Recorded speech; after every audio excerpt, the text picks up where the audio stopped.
What's going on, guys? So tonight in the dyno we got some LSA action with a blower swap, heads cam deal.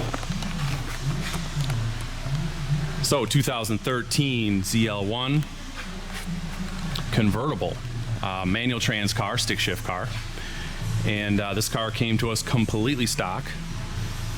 And I take that back. He might have had a cold air, just like a Roto-Fab on it. And we did a stage 2 conversion on this. So we'll go top to bottom here. We'll take a look under the hood. So we did the new 2650 that Magnuson released this year. I got another video on one of these we did on an automatic car. But this car, differing from that other car we did, that black one we did, is we did the ported heads and our bigger cam, so our stage 2 cam. So yeah, the heads are CNC ported. And this has our bigger camshaft, so we're getting in with our bigger camshaft. You're getting into intake durations in the 230s and exhaust durations in the upper 240s. So we add a little bit of duration over our stage 1 cam, which definitely, when we're pumping boost through these things, definitely helps make a lot more power than the stage 1 cam. Trying to think what else. So yeah, full exhaust. This has a 2-inch headers, full American racing system on it. Roto-Fab 5-inch, big Gulp, Katech 103 throttle body with a matching inlet. I kind of do some port matching on the inlet for that throttle body on the Magnuson. Right now, Magnuson's only making a 90mm inlet and a 112 inlet on these 2650s. So basically, I take a 90mm and take a bunch of material out of it to fit the 103 because the bolt pattern's the same, so it'll still bolt up. So this car we got a 90mm upper, and I believe we have a 9.8 lower. So I'm kind of expecting 15, 16, I don't know, I think somewhere in there, 16 pounds is what I'm kind of expecting based on just calculating it. That's kind of where I want to be. So this guy is going to, again, he's going to basically just run this car on E85. It is flex fuel. It does have a Fore triple pump, triple 450s in tank system. So we always just, when we do those 4 systems, we all just go right to the triple. If we're going to drop the tank and add the lines and add the regulator and do a return system, we just go right to the triples because it's really not that much more expensive than a dual. So, and then there's room to grow. You know, if you ever want to do a built motor or something, we could turn this thing up more. We have the pumps. Fuel injector clinic 1650 injectors. It's got a big catch can on it. Tracy Lewis, one of their big catch cans. But yeah, stock bottom end, so unopened. You know, there's nothing done to the long or the short block on this thing. It's a stock short block. We did do an RXT McLeod 1200 twin disc to handle the power that we expect this thing's going to make. I mean, so we'll look at the dyno, the screen in a minute here. I've already done some runs on like 20% ethanol. I didn't want to do. I did some partial pulls on it, and I'm seeing 16 pounds of boost-ish. And I don't want to do that on just regular 93 octane on a stock bottom end. I just don't feel comfortable with that much boost on 93 octane. Again, that's just, we're conservative, and I don't like blowing people's stuff up. So I like being conservative with stuff. So, but again, when we were talking to the customer about doing this build, he was good with running E85 pretty much all the time, unless he got into an emergency situation where he couldn't find it, and obviously it's still flex fuel, so he can put 93 or 91 in the tank to get around. But as far as out thrashing on it, he was in the understanding that he's going to have E in it of some sort to be able to go thrash on it. So yeah, that kind of covers that. So I've done just some kind of rough tuning on I shouldn't say rough tuning. I got the fuel curve pretty much dialed in on the E. It's about 18%, and that I can extrapolate then down to 0% because I'm so close. Trying to think what else I need to cover on it. I think that's it. Thermostat, obviously. This one we ended up just pulling the motor. We did Johnson lifters on it, so we did a bunch of upgrades on this one. We did the better lifters. We've been pushing the Johnson lifters. They're just a lot quieter, and I think they're just a much better product. And we've just seen some LS7 lifter failures over time with the stiffer dual springs. We still run beehive springs in this stuff, but we have seen some failures not on our cars with the single springs, but with the typical 660 dual that everybody, you know, under the sun makes and uses. We've seen LS7 lifters failing with those stiffer springs over time because I think it's just too stiff for an LS7 lifter. So we've done a lot of LS7 lifters in the past, and we've never had a problem with them with the single beehives.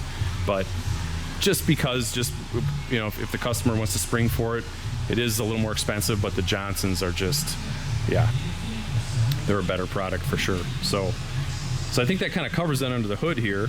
I don't think I'm forgetting anything. So yeah, let's take a look where we're at so far. So that is on E, like I said, that's like 18% ethanol. I just put a little bit in the tank just for a little bit of a safety cushion so I could run this 16 pounds of boost on, you know, I didn't want to run that 16 pounds of boost on just straight gasoline. I just didn't feel comfortable with that much boost on a stock bottom end. I don't like taking them much past 14, maybe 15 pounds on a stock bottom end on pump gas, just straight pump gas. That's the limits. And since I'm seeing 16, so yeah, 871, that's really good. This thing is really strong. So I think on E, we're going to easily crest the 900. I wanted to see 920. I think we're going to hit that goal, no problem. So basically, I'm at that point now where I can put some ethanol in it. It's like, I think it's probably got a couple gallons of fuel left in it. You know, it's down on the red, basically. So I can, if I fill it up with ethanol, I think I got about 75%. I should be able to get the content up to near 70%, and we should be pretty good. So I'm going to do that right now. I'm going to fill this thing up. I'm going to do some working runs on the E, work that tune up, and I'll video the last couple pulls, and we'll take a look at the graphs where I end up on some ethanol. So stay tuned.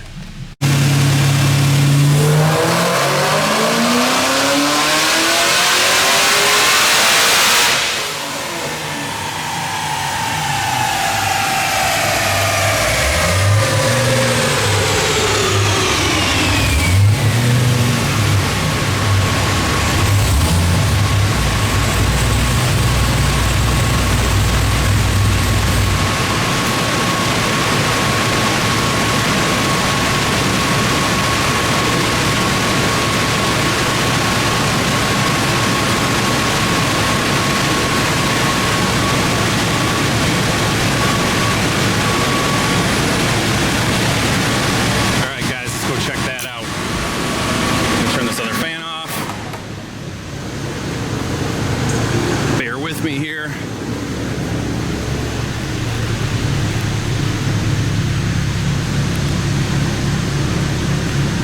So 933, 784 torque.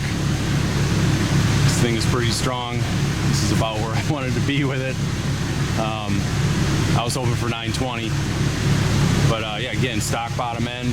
I don't want to push it much further than that on a stock bottom end. I know guys do on LSAs and LS9s, but we play on the conservative side with stuff like this, and this is enough on stock. You know, even an LSA, I know they got a little bit more ring gap in them than like an LS3 or any other Gen 4 V8, LS V8, but there's still limits. And even a combination like this, I want something like this to last for, you know, years. I want this guy to be able to enjoy it summer after summer after summer, not just, you know, maybe I'll make it to the end of the summer and we'll see what happens. So yeah, this is a good conservative number. Obviously, the 2650's we can go way further than this. But yeah, I'm just 16-ish pounds of boost is what we're hitting with it. So that's plenty. Obviously, we could pull it down to like an 85 millimeter, and we'd probably, you know, be another, I don't know, 40-ish wheel. But mid 900s is where I like to end. I like to stop on the LSAs at this power level. So that's looking really good. That nice 2650 power curve. That's just I think the biggest benefit of those things is, I mean, look at the torque curve. It's just a big shelf. I mean, it just makes power everywhere. So yeah, let's take a look at the data log. And I gotta do a little more street tuning on this car. Just a little bit of idle tuning and stuff. But I'm thinking this looks pretty good. I tried timing up and down 24 degrees. 23, this is 23, and it doesn't seem to make a difference 23 to 24, so I think I kind of hit the limit. I did gain a little bit going from, you can see I had a couple runs up on there. So like that red run I had, it was like, I think 22, it gained a little more, but then going to 24 degrees, it didn't gain hardly any power. So that last run you just saw there was actually richening it up a little bit. Again, air fuel, there's gonna be a sweet spot, and when you start making power like this, richer sometimes makes more power than leaner. So you can see we're at 0.79 on the Lambda. That last pull I did, so this last pull, we can look at the dynographs, but that one that was like 920, that was actually 0.81 Lambda. So I actually gained power with the same timing, with a little less, with a little more fuel. So, sorry, I'm trying to just look at this and talk at the same time. So you can see, so it peaked power right at 7. You can see the map 215. So that's closer to 17 pounds on that one. IATs are starting, so I'm looking at IAT 2s. Starting at 102, ending at 115. That's awesome for that boost level. Again, 2650 for the win there. Yeah, I mean, this looks good. I think the timing is, for me, that's all the timing I want to throw at it. Again, you can start throwing timing at these things and they won't knock, and they'll keep taking timing, but they don't necessarily make more power, and I just proved it. Obviously this one I wasn't filming step by step. It's, again, another late night here. It's 8:30. I got to drive another car around quick before I go home and get some sleep.